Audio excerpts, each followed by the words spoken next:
Assalamualaikum warahmatullahi wabarakatuh. Kembali lagi di video ke-7. Kali ini kita akan membuat fungsi login. Nah, kenapa kita buat fungsi login sekarang? Jadi kalau kita perhatikan lagi di database kita, di situ setiap kita mau membuat sebuah data pemilihan, ya, data pemilihan ini atau votingnya. Nah, itu dibutuhkan ID admin. ID admin bisa didapatkan ketika si admin ini berhasil login. Jadi untuk itu kita harus menyelesaikan terlebih dahulu terkait dari login ini dulu. Oke.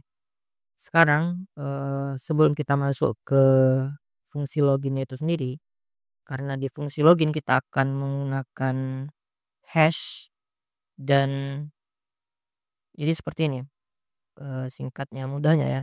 Jadi di dalam menyimpan password itu sedikit berbeda dibandingkan menyimpan data-data yang lain. Nah, kalau data username ini kita bisa simpan dalam bentuk string biasa seperti ini. Tapi kalau password itu kita nggak bisa simpan dalam bentuk string biasa seperti ini. Jadi kita harus melakukan hashing atau kurang lebih intinya merubah string menjadi deretan karakter khusus. Nah, karakter khusus inilah yang akan disimpan ke dalam database. Nah, untuk teknologi yang kita gunakan ini kita akan menggunakan Bcrypt ya. Jadi sebelum kita masuk ke fungsi login itu sendiri ya, saya akan menjelaskan dulu terkait masalah hashing. Jadi ini contoh ya. Contoh misalnya passwordnya itu admin123. Nah, ini passwordnya, password yang diingat atau yang diketahui oleh user. Sementara yang disimpan ke dalam database itu sendiri adalah ini. Nah, hash namanya. Ini deretan hash. Ini ketika orang bisa membobol database pun sekalipun, dia tidak akan mengetahui passwordnya. Kenapa? Karena passwordnya sudah di-hashing sehingga menjadi karakter-karakter khusus seperti ini.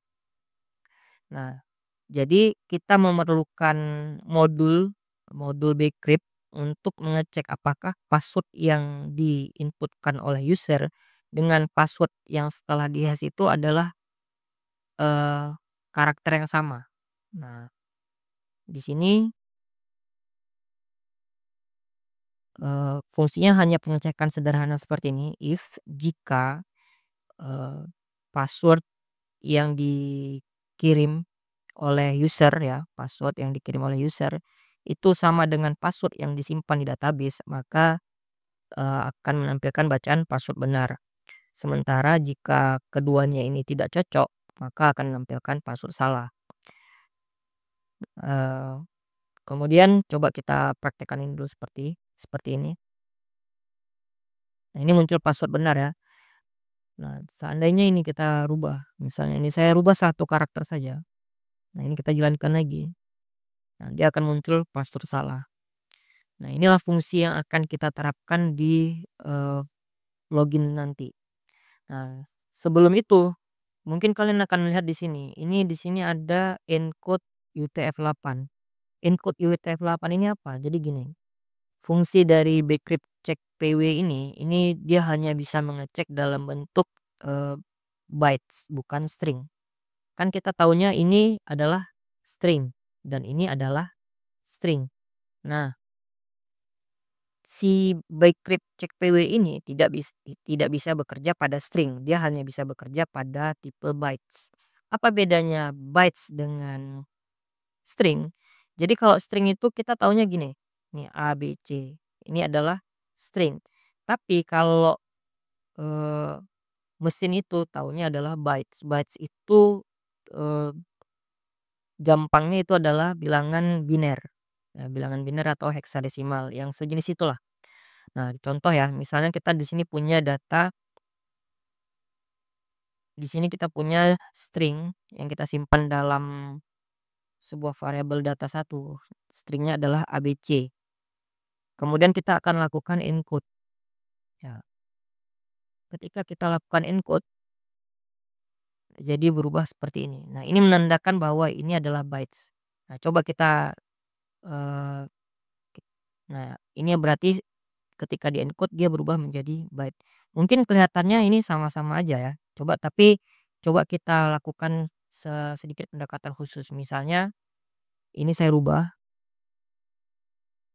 data bytes seperti ini ya. Kemudian saya print type data satu, kemudian di sini saya print type data bytes. Oke, hasilnya seperti apa? Hasilnya yang pertama si data satu deteksi bahwa tipe datanya adalah string, sementara data bytes, tipe datanya adalah bytes. Nah, mungkin ini kalau kita cek juga ya, kita cek seperti ini misalnya type-nya kita hapus nih.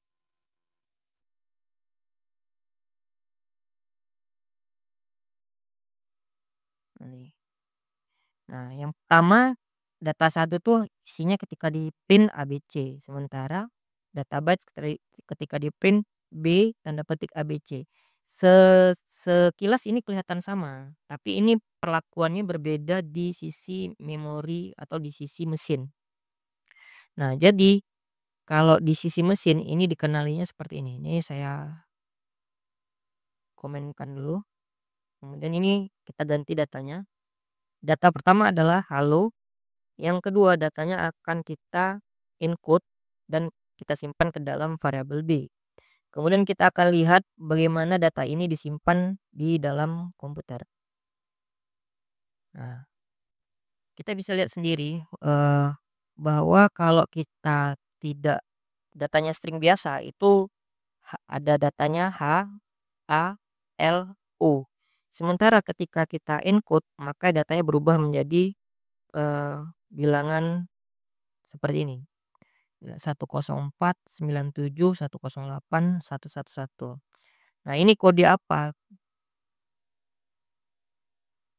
Nah, ini kode apa gitu kan? Kenapa ada 104 untuk huruf H, ada A untuk ada 97 untuk huruf A, ada 108 untuk huruf L, dan ada 111 untuk huruf O. Ini adalah bilangan desimal dari tabel ASCII untuk masing-masing karakter. Jadi kalau kalian cek di tabel ASCII, ini huruf H coba kita cari ya. Tadi H kecil kan? H kecil itu bilangan desimalnya ada 104. Coba kita cek. Nah, ini ya bilangan desimalnya adalah 104. Jadi yang disimpan di dalam mesin itu adalah ini sebenarnya. Sementara kalau tipe datanya string yang disimpan adalah karakternya. Seperti itu. Mudah-mudahan dapat dipahami. Baik, kita lanjutkan ke langkah selanjutnya. Sekarang coba kita buka VS Code kita, kemudian cari bagian function login ini. Nah, di sini saat ini kita hanya punya sebuah metode ya. Metode untuk metode request yang hanya untuk menampilkan template login.html. Nah, metodenya kan ini masih satu metode ya, metode get doang. Nah, selanjutnya karena si form login ini akan mengirimkan ya si form login ini akan mengirimkan data dalam bentuk form. Nah, ini ya. Nah, ini kan akan dikirimkan datanya nanti ke app.py. Tapi di app.py ini belum kita buat metode untuk menangkap data yang dikirimkan oleh si login.html ini. Oke, sekarang kita buat dulu. Di sini kita terima metodenya dulu. Metode sama dengan get post. Ini saya matikan dulu ya. Kita matikan dulu copilotnya.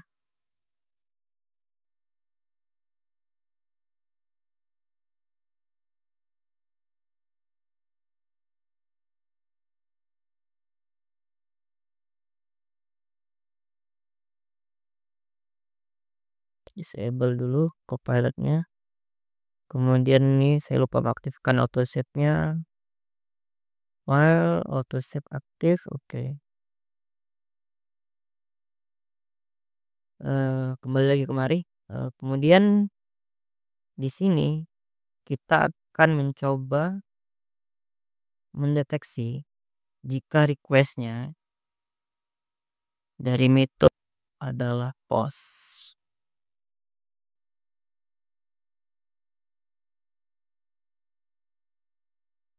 Maka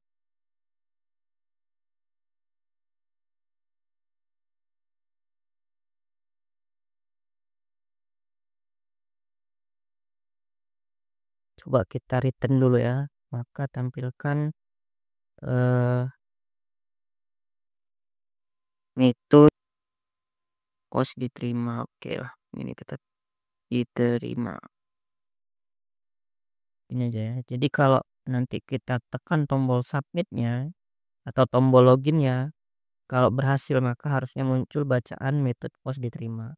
Sekarang kita buka lagi login.html-nya. Nah, di sini kan ada form ya. Form. Kemudian formnya ini belum kita kasih apa-apa. Kita kasih dulu action. Nah, dikirim ini kemana? Kemudian metodenya adalah post. Actionnya kita pakai URL for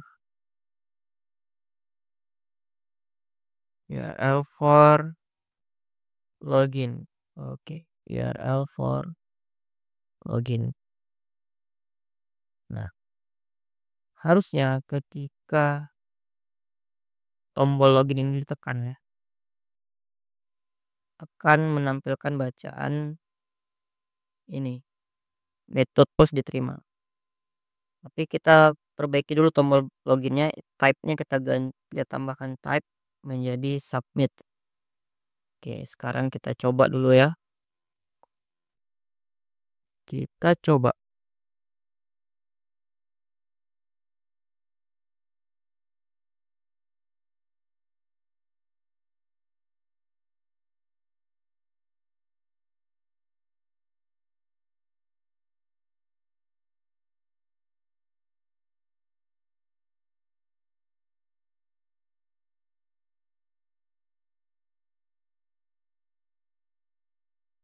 Kita jalankan lagi.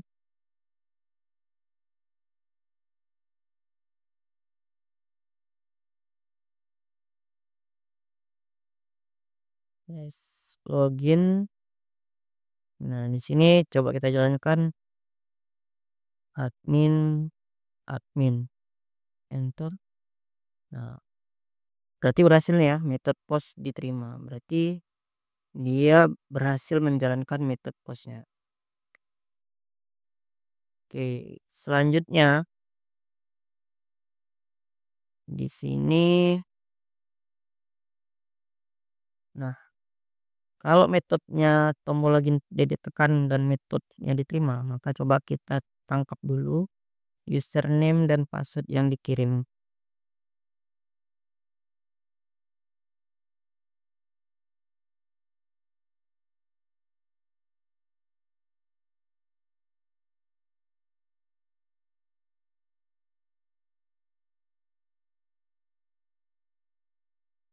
Password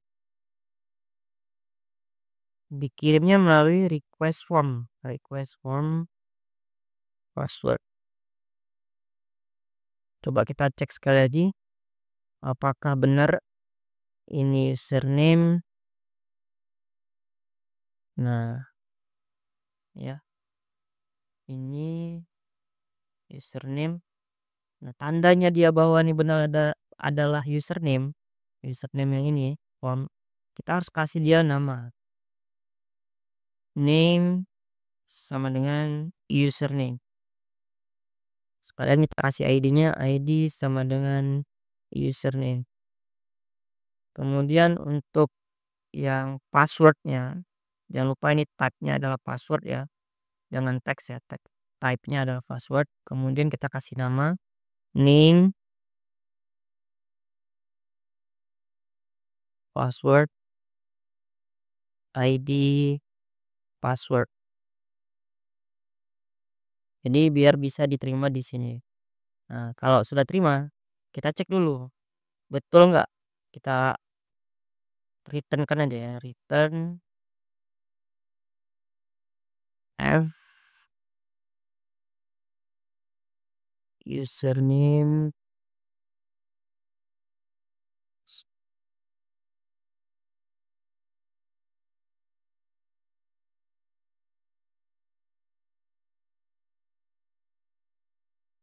password. Oke. Berarti nanti harusnya username dan passwordnya akan muncul di return waktu proses return itu terjadi. Oke, jalankan lagi.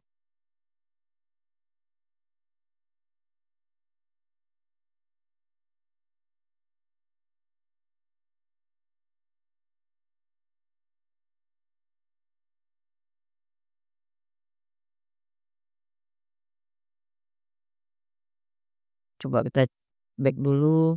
Oh, gini nih. Oke, nggak ada error di sini. Coba kita tes admin enter. Oke, masuk ya. Username admin, password admin. Berarti datanya udah diterima. Nah, ketika data ini sudah berhasil kita dapatkan dari form, maka selanjutnya kita akan melakukan proses select ke database. Nah, select bagaimana kursor MySQL connection kursor. Oke. Kursor MySQL connection, buat dulu koneksinya, kursor MySQL DB kursor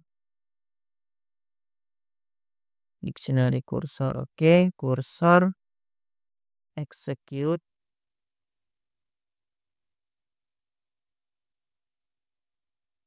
select bintang from. Nah, tabelnya apa? Kita cek lagi tabelnya. Tabelnya adalah admin ya. Select bintang from admin where. Username-nya sama dengan persen S. Kemudian tutup koma. Nah, data username-nya ini kita dapat dari username yang ini. Nah, koma username. Oke. Kemudian itu setelah itu kita simpan ke admin boleh juga, kursor page one. Oke, kursor close. Kemudian nah ini kita cek dulu ya, kita return aja dulu, return admin, return admin. Oke, coba gini dulu, coba saya jalankan dulu.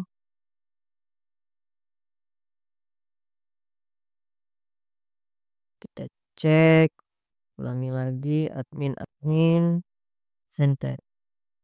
Nah, ini di hasilnya, ini dapat nih data adminnya, nama administrator, username admin. Nah, harusnya punya kalian ini nggak akan muncul.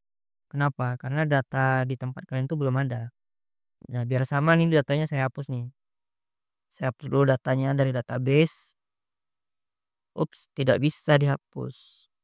Karena dia terikat dengan si foreign key yang lain. Oke. Berarti ini nggak bisa saya hapus ya. Karena dia terikat dengan foreign key yang ada di tabel yang lain. Ini harusnya di tempat kalian nggak muncul. Tapi di tempat saya muncul karena saya sudah punya datanya. Nah, supaya kita sama-sama punya data, bagaimana nih caranya? Nah, caranya supaya sama-sama punya data ya. Ini kita hentikan dulu sampai di sini karena pasti kalian tidak akan ada datanya ya. Nah, kita buat sebuah fungsi yang tugasnya itu adalah untuk memasukkan tugasnya adalah untuk memasukkan data ke database, pertama kali aja untuk melakukan insert username password admin dari sebuah fungsi. Jadi kita nggak buat fungsi input khusus, nggak buat form input data admin ya. Untuk tahap ini ya, kita tidak buat itu, kita lewatkan bagian itu atau nanti kalau kalian mau, kalian bisa tambahkan sendiri. Jadi nama fungsinya, kita kasih seeder. Oke, kita buat sebuah fungsi add app root, namanya adalah seeder. Nah, si fungsi seeder ini nanti tugasnya adalah untuk menginput password password apa ya, password default lah, data default atau user default untuk admin. Kursor, jangan dulu, kita buat dulu ininya, username. Apa aja sih data dari admin apa aja? Data dari admin adalah ID admin kita abaikan karena itu otomatis ya. Username, password, nama. Oke, 3 ya. Username,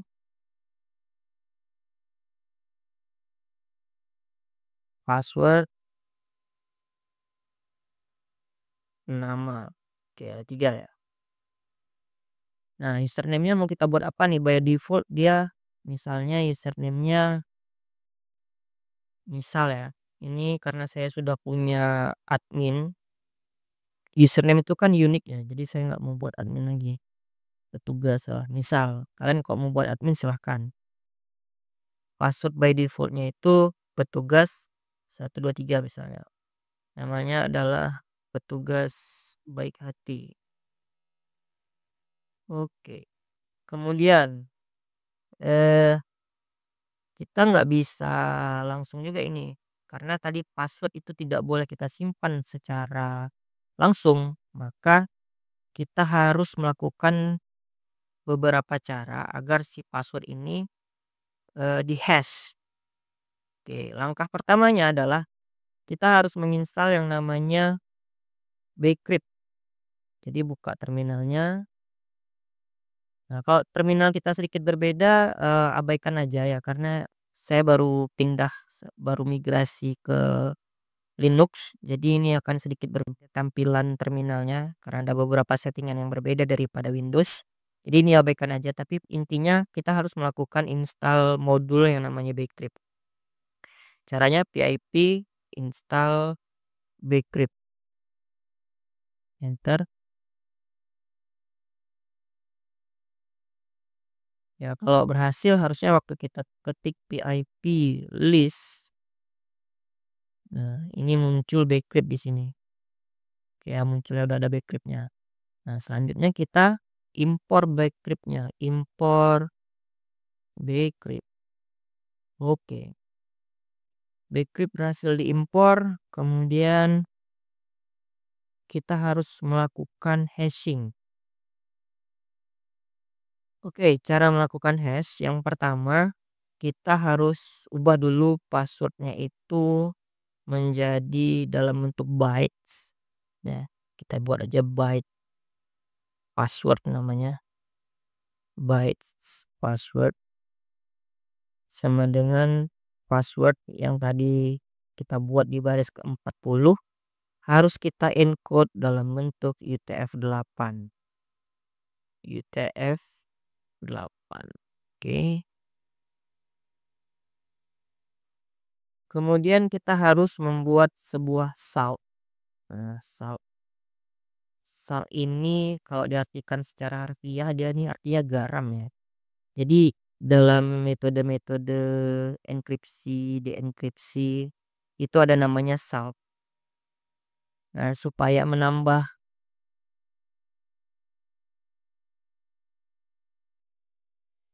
agar menambah tingkat keamanan data yang dienkripsi itu biasanya orang naruh sub lagi di bagian enkripsinya. Ini untuk ini metode ini kita, untuk hash ya, untuk hashing kita taruh saltnya juga gitu. Saltnya juga pakai punya Bcrypt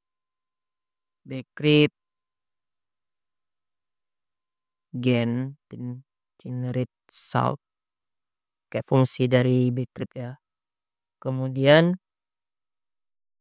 eee, hash ini kita buat hash passwordnya, password password password password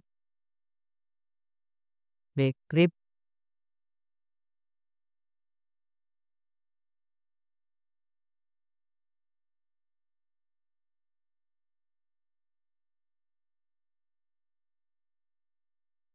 Untuk hashnya, ya kita pakai Bcrypt hash password spw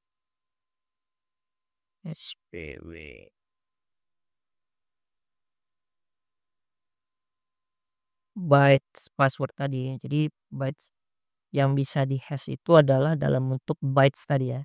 Ini kan udah kita bahas di awal video tadi bahwa, ini merubah password ke dalam bentuk bytes kemudian di-hash. Ya ini merubah ke dalam bentuk bytes password yang kita tulis di sini tugas 123 ini akan di-convert ke bilangan desimal, ke desimal yang dikenali oleh komputer atau mesin. Kemudian ini kita generate saltnya, kemudian di sini setelah itu kita kasih saltnya. Nah, ini hashing, proses hashingnya seperti ini. Oke, kemudian coba kita cek dulu ya. Kita cek caranya, kita return aja. Return, apa nih yang mau kita tampilkan? Misalnya hash passwordnya aja lah, oke lah. Kita tahu nih bahwa passwordnya adalah petugas 123. Nah, bentuk hashnya itu seperti apa? Nah, ini kita jalankan.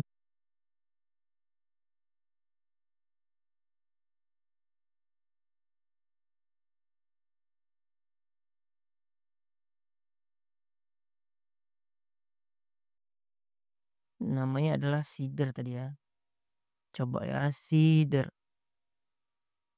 Oke, ini adalah bentuk dari si password yang telah di-hash. Nah, ini uniknya kalau kita refresh berkali-kali. Nah, tadi kan, password kita tahu nih, tugas 123. Tapi ketika di-hash itu dia nggak akan pernah menghasilkan, eee, deret deret string yang sama gitu, cobalah. Nah, jadi password itu akan sangat sulit ditebak gitu ya. Ini supaya orang nggak bisa nebak passwordnya gitu. Jadi setiap di-hash itu proses hash-nya itu dia akan selalu berbeda hasilnya. Nah, inilah menariknya menggunakan si Bcrypt tadi dan hash tadi. Jadi nggak akan pernah orang nebak ini baris ini nih. Karena ketika di-generate itu akan melakukan, deret menghasilkan deret string yang berbeda terus itu. Oke, kita kembali lagi ke sini. Nah, selanjutnya setelah kita berhasil melakukan hashing tadi, kita akan menginsert ya, menginsert ke dalam si database-nya. PSQL connection, cursor cursor, execute, insert, username, password, nama, values, persen, coba kita cek, username, hash password, nama, oke. Ini benar ya. Coba.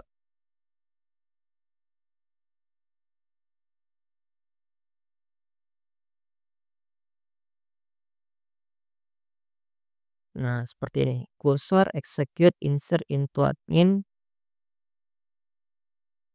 username, password, nama, values, persen, isinya adalah username, hash password, dan nama. Oke, selanjutnya kursor kursor commit, sorry bukan kursor, MySQL connection commit.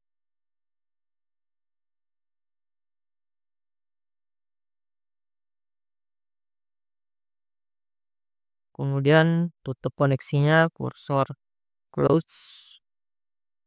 Oke, return, oke, kita perlu return berhasil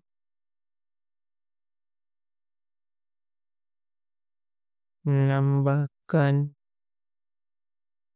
admin.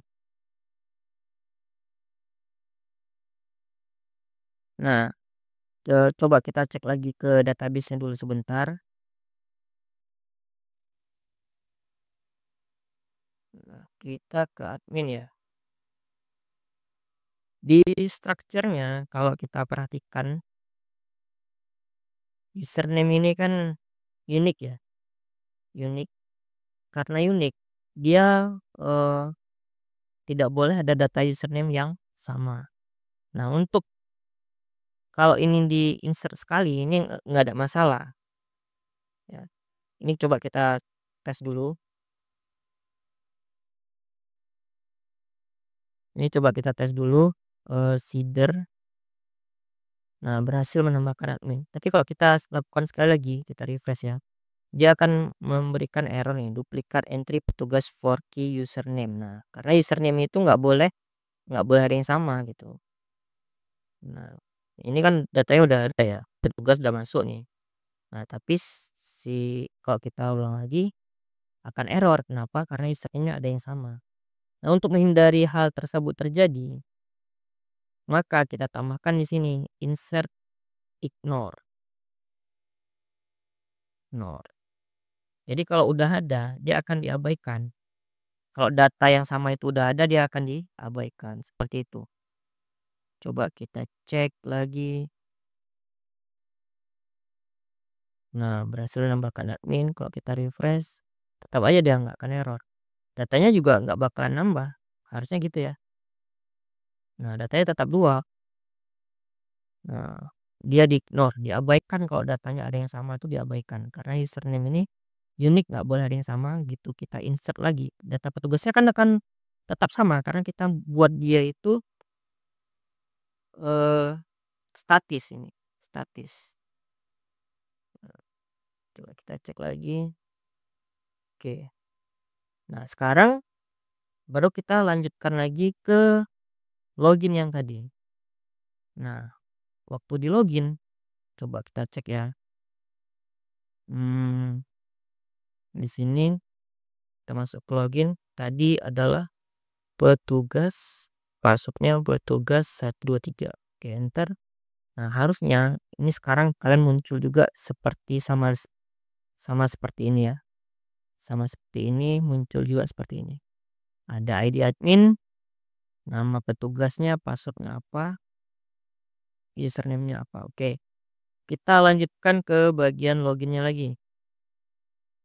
Nah, di sini ya, sampai di sini. Nah, setelah data admin itu berhasil kita dapatkan, kalau langkah selanjutnya ngapain gitu kan?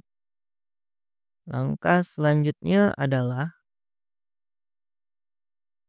kita akan melakukan, kita cek dulu nih. Kita akan melakukan pengecekan jika admin itu ada ya. Singkatnya gitu nih. Jika admin itu ada, maka yang pertama eh, kita simpan dulu store password sama dengan admin. Kita ambil data admin passwordnya, kita simpan ke dalam store password. Oke, kemudian kita rubah dulu bytes store password, kita rubah ke encode-nya dulu sama dengan store password encode UTF-8. Nah,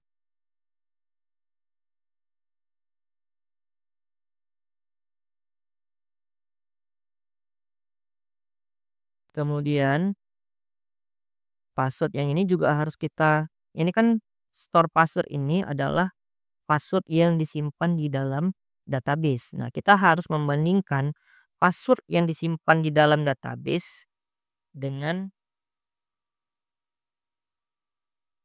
kita harus membandingkan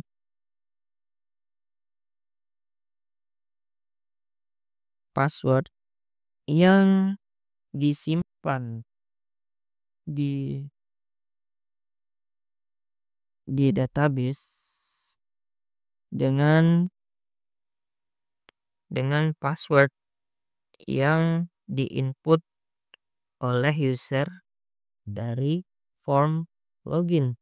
Nah, karena untuk membandingkan itu harus dalam bentuk bytes, maka ini kita convert dia ke dalam bentuk bytes. Kemudian si password yang diinput oleh user juga harus kita convert ke dalam bentuk bytes. Jadi bytes password sama dengan password yang ini ya, password yang diinput oleh si user, kita encode juga ke dalam UTF-8. Nah, seperti ini. Baru kita bandingkan. Nah, bandingkannya akan menggunakan sebuah fungsi yang kita bahas di awal tadi, bcrypt check PW. Cek PW. Siapa yang kita cek? Antara bytes password yang diinput oleh user dengan bytes store password.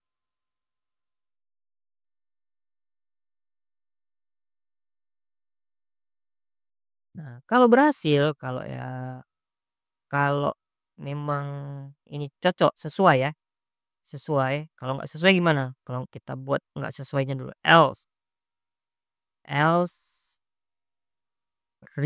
boleh return password salah. Atau kalau mau lebih rapi lagi, kita bisa tampilkan ini ke halaman loginnya gitu. Dan password salah. Oke. Ini coba gini loh, sederhana aja dulu ya. Nah, kalau berhasil bagaimana? Kita buat sebuah variabel namanya variabel session. Variabel session ini ngecek gitu. Kita butuhnya sebenarnya apa aja sih? Session. Jadi gini, dalam setiap session itu bagaimana? Session itu adalah sebuah variabel yang akan bekerja di dalam sebuah website mm, selama website itu jalan. Jadi kalau kalian loginnya itu biasanya pakai sessionnya. Rata-rata sih pakai session. Cuman ada yang pakai cookies, ada yang pakai cache memory dan ada beberapa metode. Tapi rata-rata itu biasanya pakai session. Jadi dia akan menyimpan session itu dia adalah sebuah variabel yang akan ditampung selama eh, kita membuka sebuah website itu. Tapi session ini juga kadang bisa dihapus dalam jangka waktu tertentu gitu demi keamanan data. Misalnya dikasih waktu kalau diatur tuh bisa misalnya dikasih waktu setiap 15 menit sessionnya itu akan dihapus itu. Berarti setiap 15 menit lagi kita harus masukkan session baru supaya kita bisa menggunakan si ini tadi, si aplikasi tadi. Nah, di sini kita pakai session untuk menyimpan ID admin yang pertama. Karena kita butuh ID admin tadi.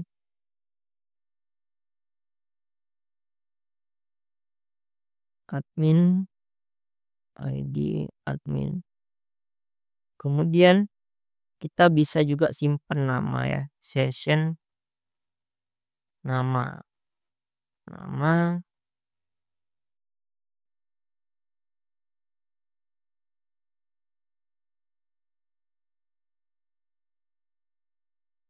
dan kalau mau disimpan juga username boleh disimpan.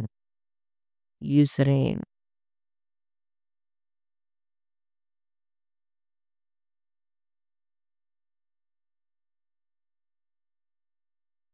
Oke, kita return kemana? Redirect ke Kemana kita return? Ke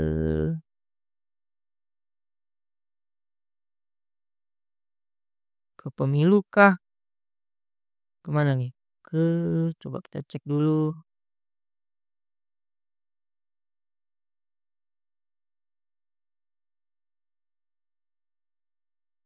Tampilan awalnya itu di mana ya? Tampilan awal tuh ke pemilu mungkin ya. Return pemilu. Jadi direct URL for pemilu. Oke.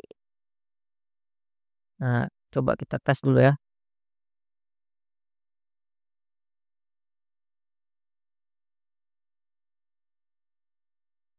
Kita tes. Ups, sorry.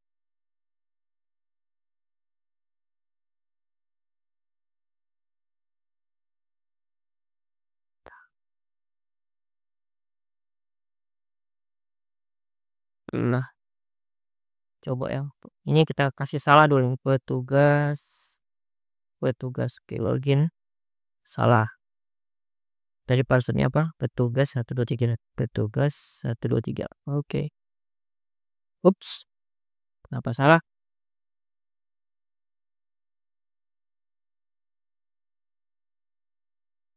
What?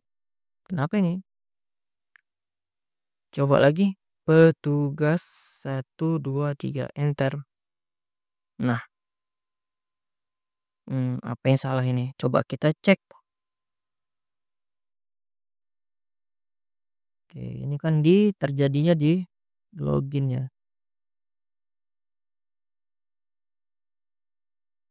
Coba kita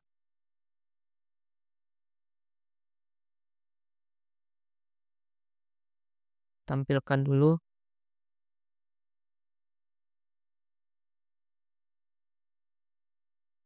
Coba taruh kita cek dulu username tadi petugas, password petugas. Oh, salah nih. Petugas 123. Pantesan ya kan. Salah nih, petugas 123. Oke. Coba sekarang kita masukkan password yang benar. Username petugas, password petugas. Ada S-nya. 123 enter. Nah, ada masalah baru.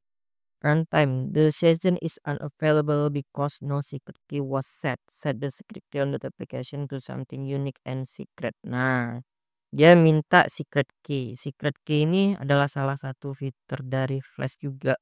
Supaya ini bisa terenkripsi ya. Setiap data requestnya ini bisa terenkripsi.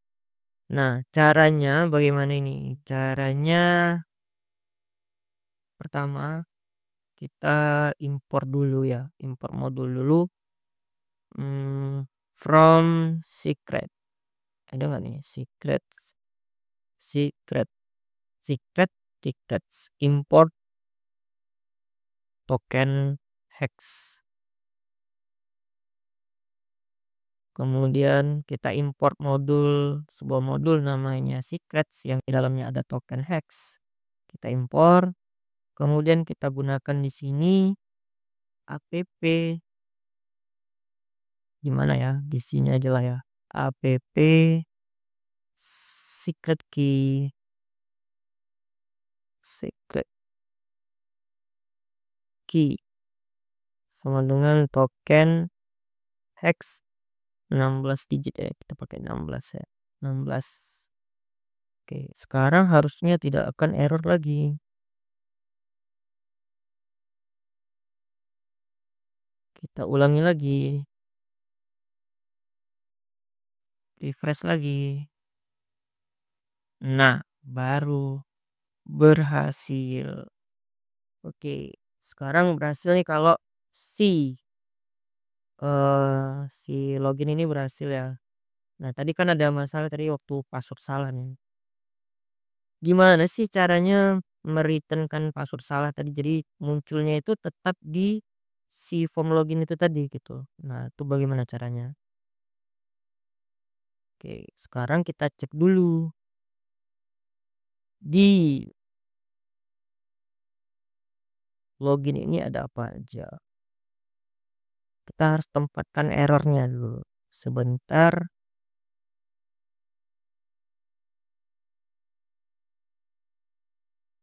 Nah, cara menempatkan errornya bagaimana ini?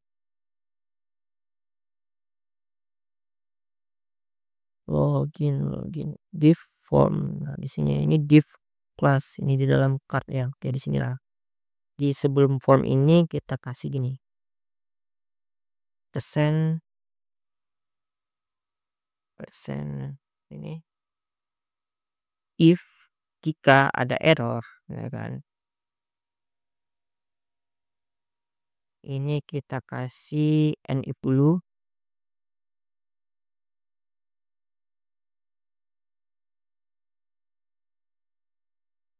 And if. Nah, ini bagaimana? Ini kita bisa pakai dari Bootstrap.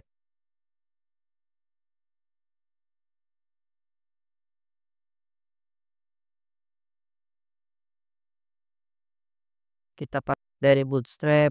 Coba kita ke get bootstrap.com, masuk kemari ke docs, cek di sini alert. Nah, alert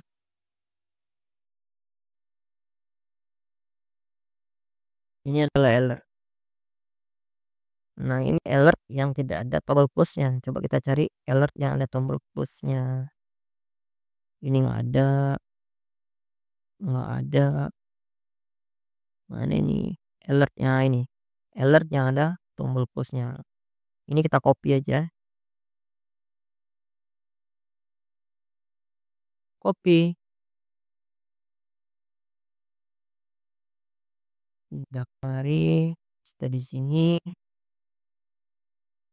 Kemudian ini jangan warning, kita kasih danger terus. Danger.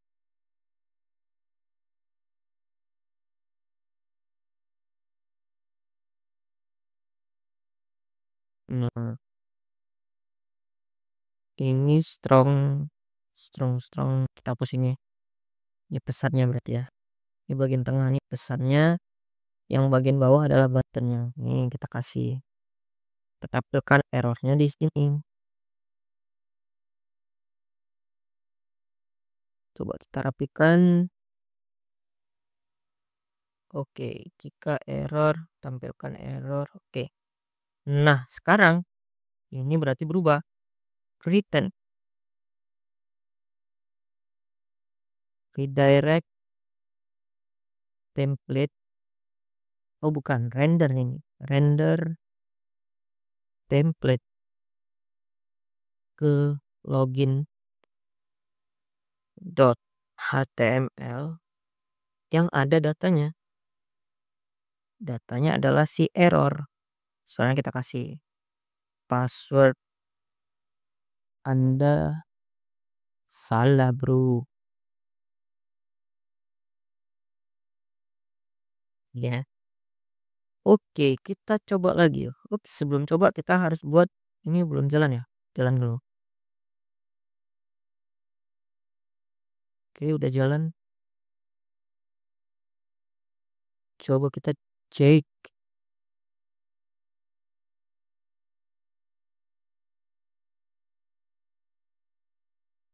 Oke. Petugas. Petugas. Enter. Password Anda salah, bro. Nah, gini. Kalau benar, petugas. Petugas 123. Enter. Salah lagi. Petugas. Petugas 123. Enter. Nah, selanjutnya, terakhir nih, sekalian aja nih, kita buat tombol logout. Logout.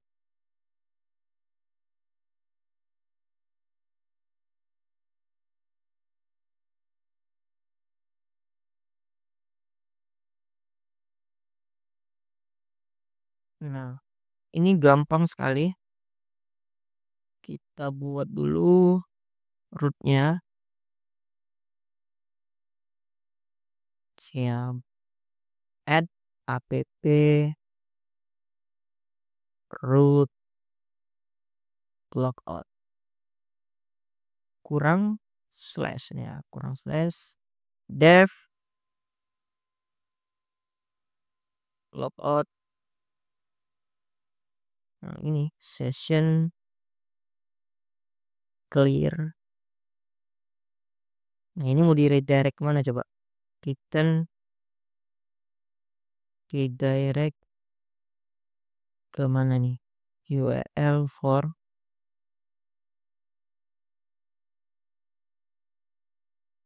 Nah, ini kita mau redirect ke mana nih? Saya pengen redirect dia ke index ya. Ke index ya. Return redirect ke index. Oke. Sekarang kita jalankan.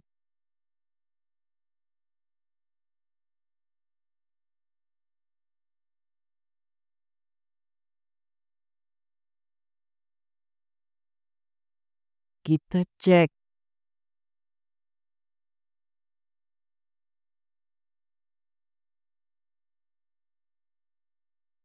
Nah, ini tombol ini belum kita perbaiki. Kita perbaiki dulu, ini ada di base admin ya. Coba kita cek di base admin.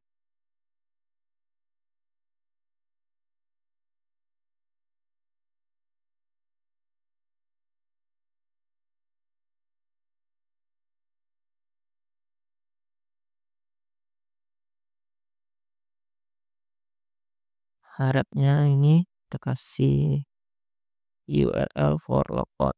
Oke.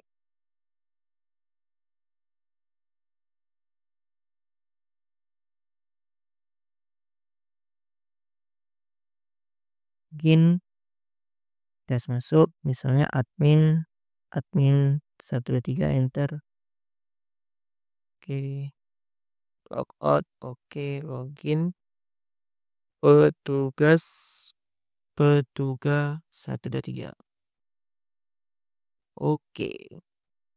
Sudah jadi ya. Mungkin sampai di sini dulu untuk video ketujuh. Selamat mencoba. Kalau ada pertanyaan silahkan di list di kolom komentar. Terima kasih. Assalamualaikum warahmatullahi wabarakatuh.